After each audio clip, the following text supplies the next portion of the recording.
always a manifold way in which people make use of the spiritual processes. For some people, in many places, spirituality and all the spiritual… what do you call them? What are those talks called in Hindi? Pravachans. All that pravachan, everything is just an escape from the mother-in-law or cooking. For some, it's an intellectual entertainment. For some, they're seeking to learn something. They want to know something new.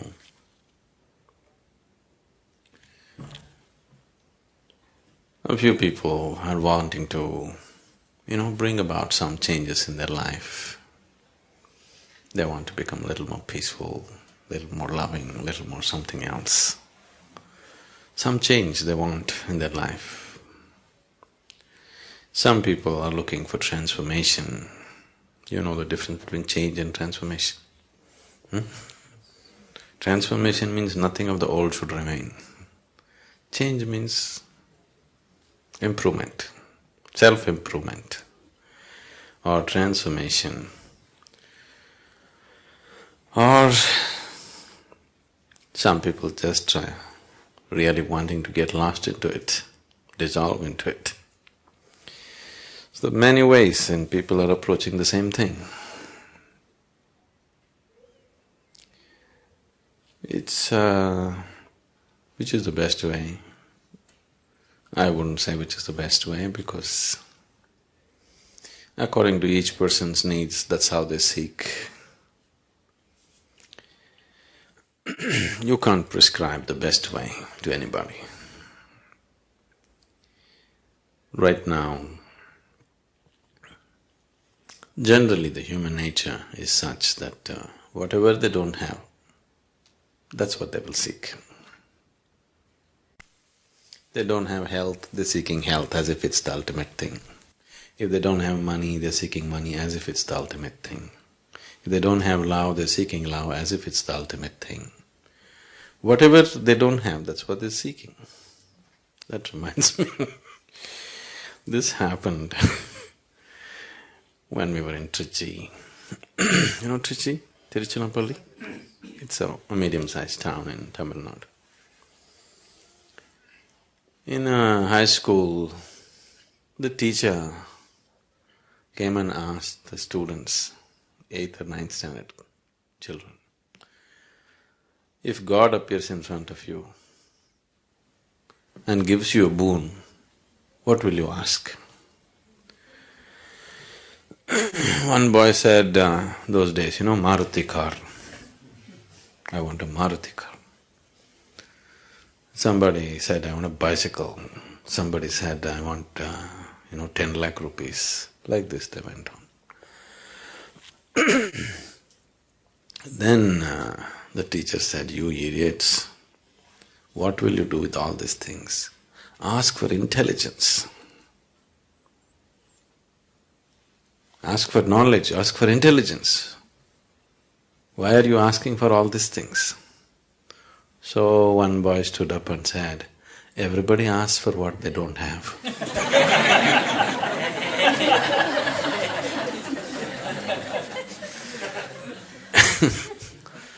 So, everybody is seeking what they don't have, isn't it?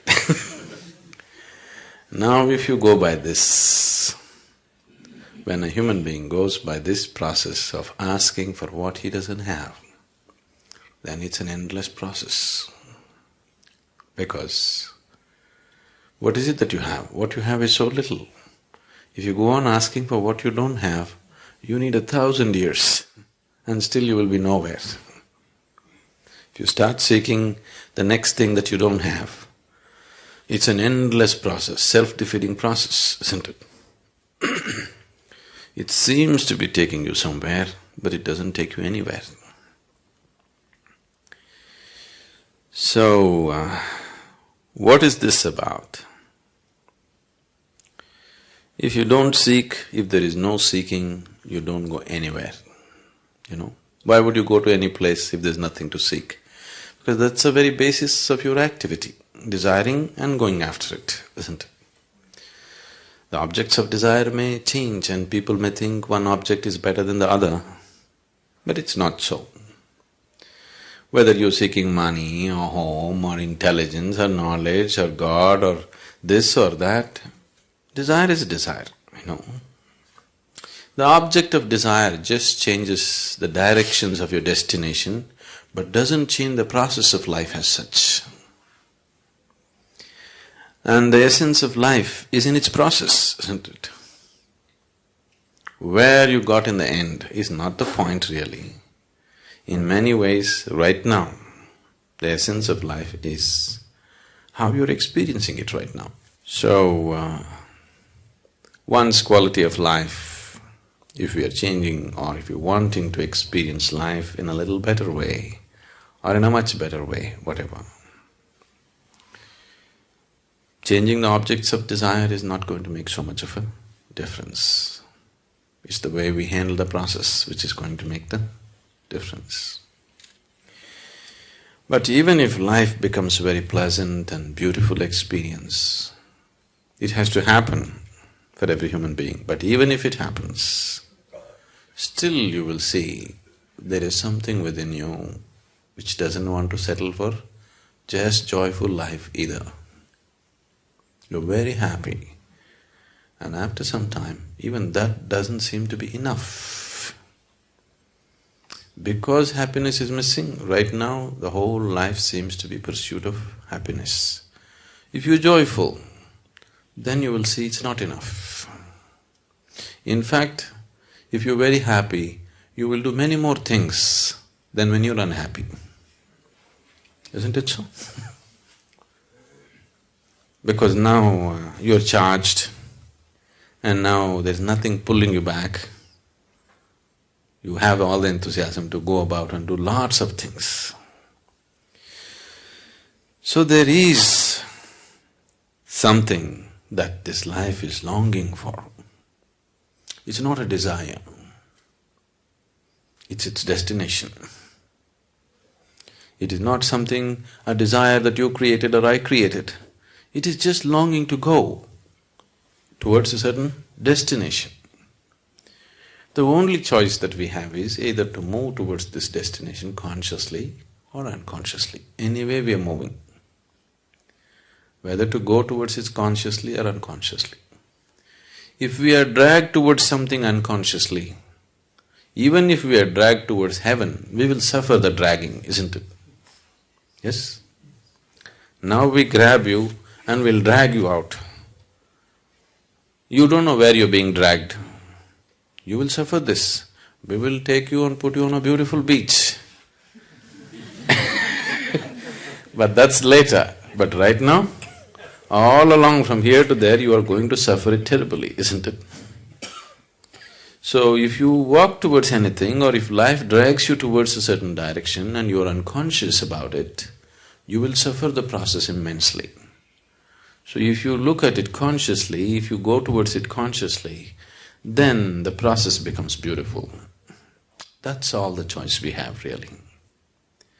And once we are conscious, we naturally hasten the process. Whatever we are unconscious of, and that level we suffer, you must understand this. See, right now you're driving on the street. You are completely unconscious of who is coming behind you, who is coming in front of you. Now you are going to get into one kind of physical suffering. Because you are unaware of the physical reality, physical suffering will come, something is going to break, isn't it? Now you are unaware of what is happening in your body, another kind of suffering will come. You are unaware of what's happening in your mind, another kind of suffering will come. You are unaware of what's happening in your family, another kind of suffering will come. Similarly, wherever you are unaware, that level of suffering will come to you. Is that so? You're getting… this is a holiday, you're getting dead serious.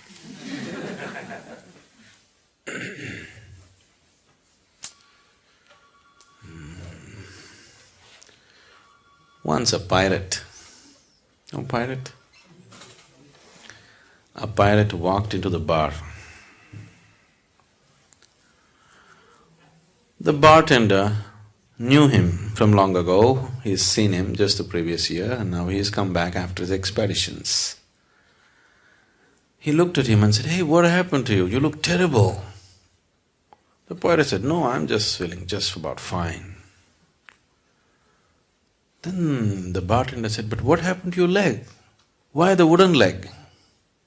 "Oh, that we were just having a battle with another rival group and I saw a cannonball coming straight at me. Before I could move, it hit my right leg and I'm doing quite fine with the wooden leg. I'm pretty good." Then the bartender said, "What about the hook? In your left hand you have a hook. What happened to that?" "Oh, we were just having a sword fight for fun and my left hand got chopped off, but I'm doing quite fine with this hook." In fact, it's more useful than the hand. Then he asked, "What about the eye patch? You lost one eye, what happened?" "Oh, that I was just looking up at the sky and a bird poop fell into my eyes." Oh, come on. Who ever heard of anybody losing their eyes for bird poop? How would you lose your eyes for bird poop? No, that was the first day I had my hook on.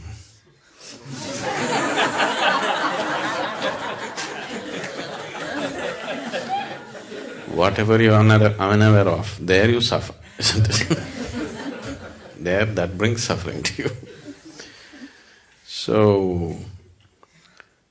we're talking about awareness. Awareness is not something that you do actually. In fact, the less you do, the more aware you become within yourself. The less your activity becomes inside, what you call as me, the less that becomes, the more your awareness becomes. The less your personality becomes, the more your presence becomes always. Personality means you have to do a lot to keep it up, isn't it? Yes. Most of the activity that you're doing to keep up your person is unconscious, but you're doing enormous activity to maintain a certain personality, isn't it? If that activity gets lowered, suddenly awareness gets heightened, because awareness is not something that you do. The very life is awareness, isn't it? The very basis of life is awareness. You know that you're alive only because you're aware, isn't it? If all awareness disappears, at least on this level, we can call it death. So, spirituality is not something that you do. If you stop doing all your nonsense, you're spiritual. You know? Unnecessary nonsense if you stop, spirituality is, it's not something that you have to do and make it happen or create it. It's not so. But still, why, if that is so, why am I doing my pranayam in the morning? Oh! Even in a resort they made us do it.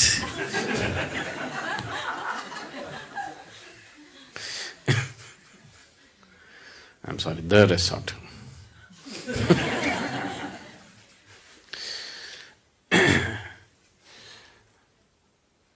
That's because there is no breaks in your activity. What you do within yourself, you have no breaks on it. So, we are creating a certain physical, mental and energy situation where everything gets diverted from your activity. Slowly, the practice establishes a situation where the life energies raise to a certain pitch and intensity that slowly the activity becomes insignificant. It's still there. It's still happening. You've seen this in Shunya meditation, you just said. Activity is still happening, but it's insignificant. The same activity which was so significant has become insignificant. We have not stopped it. We have not done anything to hold it down, but somehow it has become not so important. You see this happening? When you just sit and meditate in shunya, everything is happening, but it's no more important. It's lost its significance. It's lost its impact upon you. It's lost its influence upon you. It doesn't mold you anymore. All the activity of the mind stops molding you. You are no more being molded by that activity. This whole distortion that we have done to life in the form of creating our person. See, when you create your personality, because it's created mostly unconsciously, just a small part of it may be conscious, the rest of it is all unconscious, isn't it? When you create your personality, somewhere, in one way, it means somewhere you thought, Creator has not done a good enough job on you, isn't it?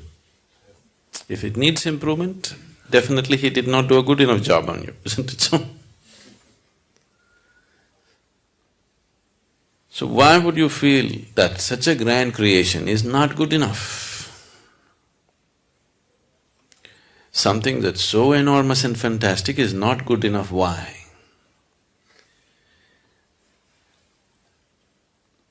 Because in this simple process of self-preservation, there is a simple basic process which is built into every cell in our body. Every worm, insect, animal has this. We also have it. This simple process of self-preservation, we don't know where to contain it. It has just spread itself into everything. Because it spread itself into everything, you have to create a small person of yourself who will defend himself all the time. As we've been looking at in the programs, the only thing that needs preservation is your physical body. Your personality, we must maul it every day. It should be okay, isn't it? If every day if you can make mincemeat out of your personality, you could create another one tomorrow morning, isn't it? Isn't it so? We've been trying to do that gently, because if I go very hard at it, you'll run away. Gently, step by step, we're trying to make mincemeat out of your personality so that it becomes a flexible aspect. You cannot live without a personality. You need one to exist here, to go about in the world, do your work, manage things. But if it's a flexible thing, that in different places, as it is necessary for the situation, you can put on the right kind of personality, then it would be fine. But right now, it is like a rock, it sits on you all the time. Anything that doesn't fit into its ambit, it makes you suffer, isn't it? Who drew this caricature that you call as myself? Definitely yourself, but influenced by so many people around you. You're 15, 16, you go and watch a Amitabh Bachchan movie, you come home and try to walk like him unconsciously. Yes, isn't it? Sometimes maybe consciously, but most of the time unconsciously, isn't it? So, this caricature came into existence because of all kinds of bits and pieces that are gathered.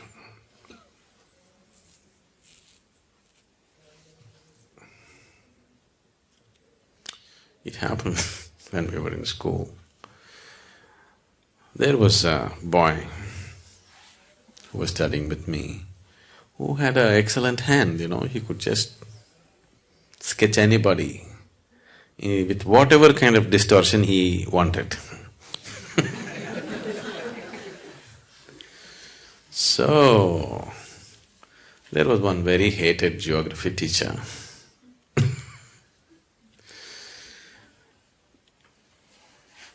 And when he entered the class, this boy had a horrible caricature of him ready on the blackboard. Badly distorted, but everybody can clearly recognize who it is. With all kinds of very bad distortions on him. Then he walked in and as usual he walks into the class always with a temper. Whether he's talking about the grasslands in America or he talks about the deserts in Africa, he's always in bad temper.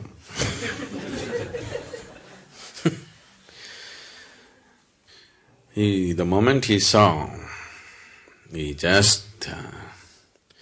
one thing he was angry, another thing he was somehow hit by the whole thing, the distortions. Then he asked, who is responsible for this terrible atrocity? As usual, everybody will suddenly interested in geography, very studious and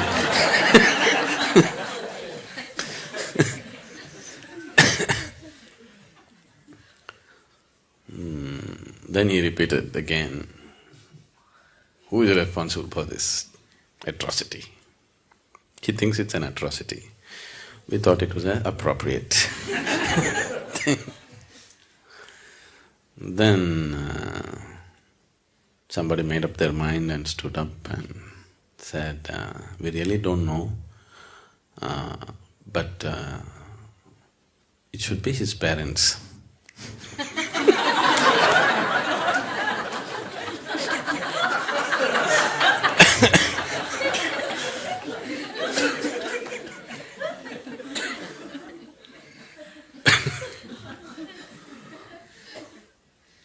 So, for this atrocity that you call as myself, it's not your parents. This is you. Only you can commit this atrocity of distorting yourself into such a tiny possibility when an unbounded possibility was what you were offered. With life you were offered an unbounded possibility. You made such a bad distortion and made yourself into such a tiny possibility. If you stop creating this caricature, because this caricature cannot exist one day without your support, you need to support it all the time. What meditation means, in one way, you're just withdrawing the support for your personality, that's all. Suddenly it collapses. Only the presence is there, the person is no more there. If you could walk on the street like this, if you could operate with people like this all the time, that you have no personality, but looking at this person at this moment, how she is, accordingly you put up a personality, as it is necessary for this person. Now you go to that person, you put up a personality that is necessary for that person, then it would be so much fun drawing new caricatures every day. But once you get stuck to a particular distortion, that becomes a problem. Every day if you have a new distortion, it's called art. Isn't it? If you're stuck with one distortion, then you're called a freak. Isn't it? Isn't it so? Every day if you're able to create a new distortion, that is artwork, isn't it? If you're stuck with one distortion, you're a cripple. So that's the big difference. Sadhguru, when you're talking about personality, we have to have different personalities as a parent, as a husband, and at work. In normal living, it becomes very difficult to change the personality. You mean to say people around you won't let you change it? Not true. See, right now, let's say you're going to your work we'll take the work situation because it's less personal for you. You're going to work with a certain attitude and a certain person is going to work, which is you right now. Let's say he goes briskly like this every day. Good morning, good morning, good morning. Don't mean a good morning to anybody. The way people say good morning, it's very clear they intend to give you a bad morning.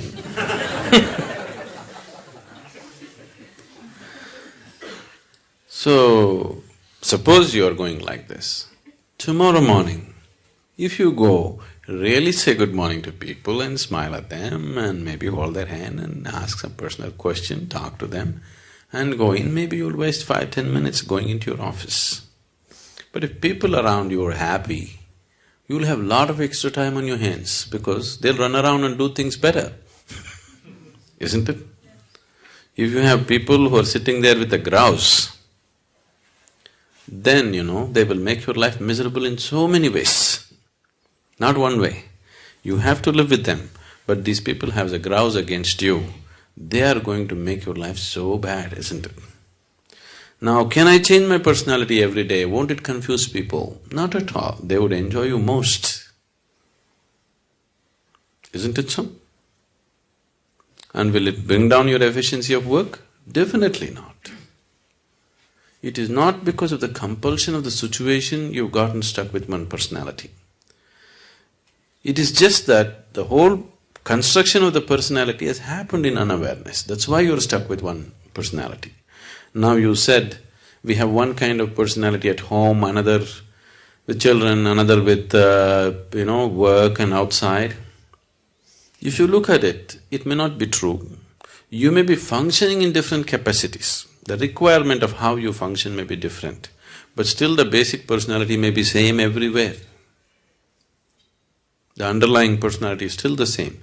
You can change that also and it'll be so much fun for you to change that. It'll be absolute fun for you to change that because you can experience a whole new person all the time. After all, it's your creation. So why should it be limited to just one way? If God had fixed a personality for you, that's all there is. But when you have built it, like you change your clothes every day in different ways, isn't it? But most people cannot even change that, isn't it? They've gotten used to a certain thing and that's all it is, isn't it so? I think we should have done something today. Everybody should dress in a completely different way and come. Not your usual kind of clothes. You're wearing pants all the time, today you wear a saree and come. Just loosen yourself up a little bit, it's important. The reason why what is the very essence of life is missing in people's life is because they become stiff. And spiritual people are stiffer than anybody else. Isn't it? They are so stiff.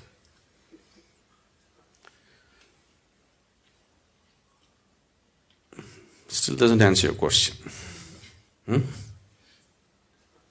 There can be changes in the behavior, but your personality remains the same. It remains the same. That's what I'm saying. You are stuck to one personality. It's just the actions are different because the situations are different. But the person is same, isn't it? So the person is same because what your personality is has become you. You are completely identified with it. There is no distinction between you and your personality, isn't it? You have become that. The mask has gotten stuck to your face now. You can't take away the mask.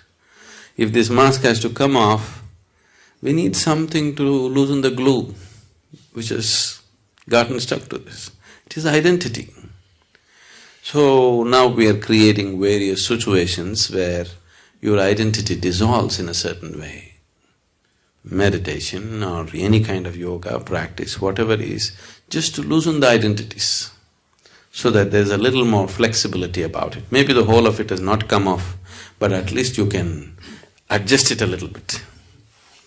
So mask being totally stuck, at least little you are able to take a breather. That much break it is giving you. But if you work a little more with this, you can take it and keep it off.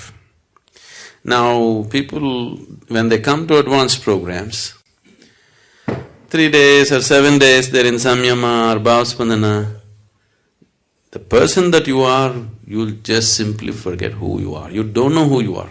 It'll become like that because the situation created is so intense and so different. Everything that you know as normal is broken. After some time, you don't know who is here. After the program is over and you come back, you just wonder, is it me who went through all that? Most people can't believe that they actually went through samyama and came. Simply because it's created like that, the whole situation. Not only the meditation process, the situation also is created in such a way that it doesn't assist your personality in any way. The whole thing is to take off all the supports, because your personality cannot exist for a moment without your support. If you involve yourself in any intense activity, it could loosen up a little bit. But that is haphazard. For example, let's say you go and play a game. Those moments of total involvement, you may lose your personality. But that is a haphazard way of attempting it. Now we are looking at how to approach it scientifically, how to dismantle all the scaffolding that is holding it up. If you have noticed this, people who are very, very committed and enjoying the process of working, they always have more flexible personalities than people who are working towards a goal. Is it so? Have you noticed this? Because just the involvement with the work, total involvement, those moments the personality becomes little loose. But people who are working towards a goal, that they want this to happen, those people have strong personalities always. The fundamental basis for your personality, the building blocks for your personality is likes and dislikes. I like this, I don't like this. A complex system of likes and dislikes is what your personality is, isn't it? See, what's the difference between you and the next person? Your likes and dislikes are different, isn't it? Now, the basis of yoga is just this, to help you beyond these likes and dislikes. Whether we're talking responsibility or inevitability or whatever else we're talking, fundamentally it is to destroy the process of like and dislike. See, existing in the world with likes and dislikes is a very foolish way to exist. But unfortunately, the logical mind thinks, I'll do what I like, this is my freedom. The very basis of your bondage is in your likes and dislikes, but your mind makes you believe doing what you like is your freedom. Isn't it? All the time, everywhere in the world, people believe doing what I like is freedom. Please look at it carefully. The very fundamental basis of your bondage is in like and dislike. To operate sensibly here, even in the physical realm I'm saying, even to operate with your work or family, whatever, likes and dislikes make you do stupid things. I like this person, I don't like this person. Now, I cannot function from what is needed in this moment, isn't it? Isn't it so? Now, I don't like this person. Even if this person is doing something wonderful, I cannot see it anymore. Do you see this happening to yourself? I like this person. Even if they're doing terrible things, I cannot see it anymore. Isn't it so? Because the moment you get trapped in this like and dislike, you have no discretion. You lost your discretion. Your intelligence is forsaken. Your awareness is simply impossible once you get trapped in likes and dislikes.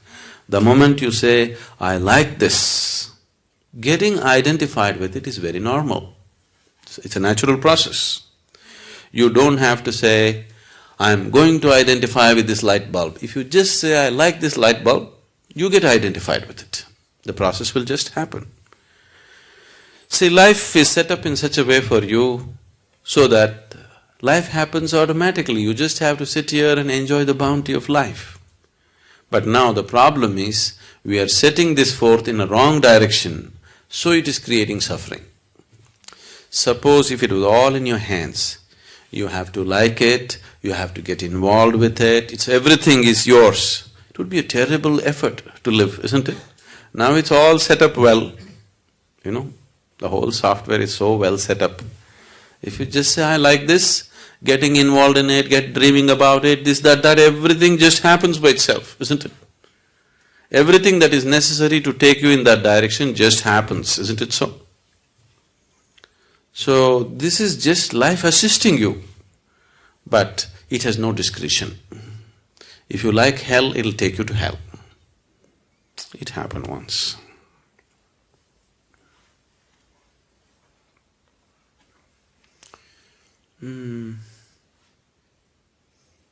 What do you call a person who hires people in a corporation or whatever? HR? Okay. The HR director in a corporation died and went to heaven. There, Saint Peter said, see, because you are the first HR person to come to heaven, we will give you a choice. If you want, you can stay in heaven because you got the passport. But before you go to heaven, if you want, you can have a view of hell. If you wish to stay there, you can also stay there. This is a lady HR person. She said, no, why would I want to go to hell? I want to go to heaven. He said, why wouldn't you want to have a look at it? I said, okay. She got in the elevator, went ding down. Then the elevator doors opened, and it opened into a beautiful garden. On the poolside, very beautiful people are swimming, sunbathing, and there's a wonderful golf course, and then a nice clubhouse, the works. She said, oh, this is great hell. She had a view of that, and then Saint Peter said, okay, you have a view of heaven, then you choose. Then she got in the elevator, it went up. Supposed to be down and up, okay? That's a direction, at least you better know. Now we are down.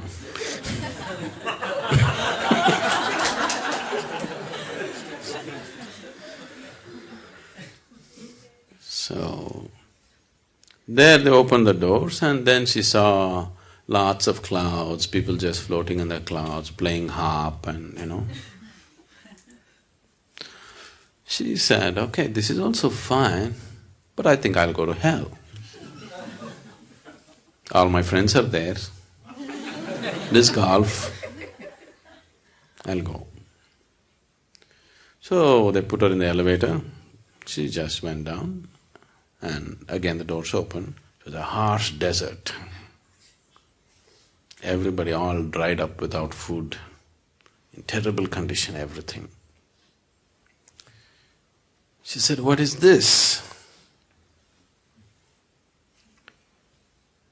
Last time when I came, there was a garden, there was a pool, there was a golf course. What happened?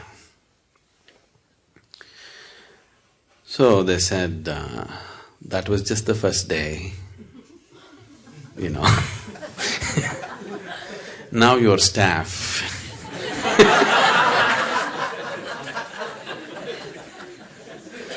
That was the interview. Now you're staff. All your life you did this to people, so this is your choice.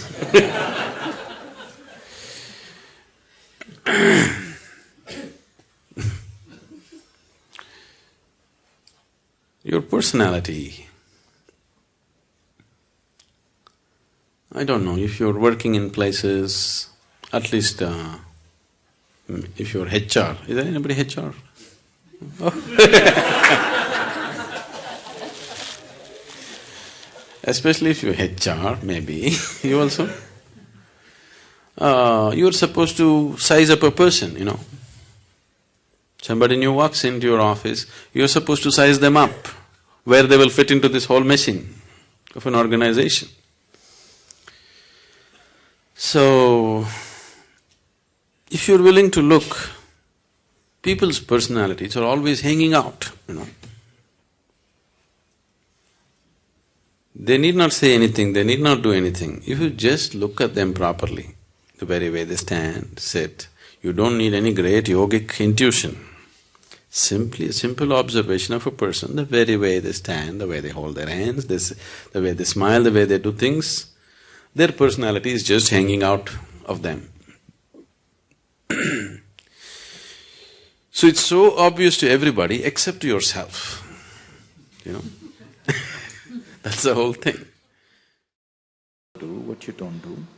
I think you must look at yourself very carefully because the children are picking up everything rapidly and they'll exaggerate everything that you're doing. So, one foremost thing is at least make yourself in such a way that you would like to be. Somebody may not approve, it doesn't matter. At least you made yourself in such a way that you like the way you are. Gurus… No, women will not make good gurus, nor will men make good gurus. Unless you know how to be beyond the two, you can't be this. If you're a man or a woman, if you're stuck with your gender, then there's no chance of being a guru because you're looking at the mechanics of life in a completely different way. You're just looking at life as life. All the problems on the planet is simply because everybody has their own mission. And these missions are creating variety of conflict. If all of us sit here without any mission, mission means an assumed position of importance and agenda, individual agenda. If all of us can sit here, what is a human being longing for? Every human being. All of you, wherever you are right now, you would like to be little more than what you're right now, isn't it so? Hello? Yes. If that little more happens, what? Little more? If that happens, what? So it looks like in installments you're going towards something. How much more would settle you for good? Let's look at it right now.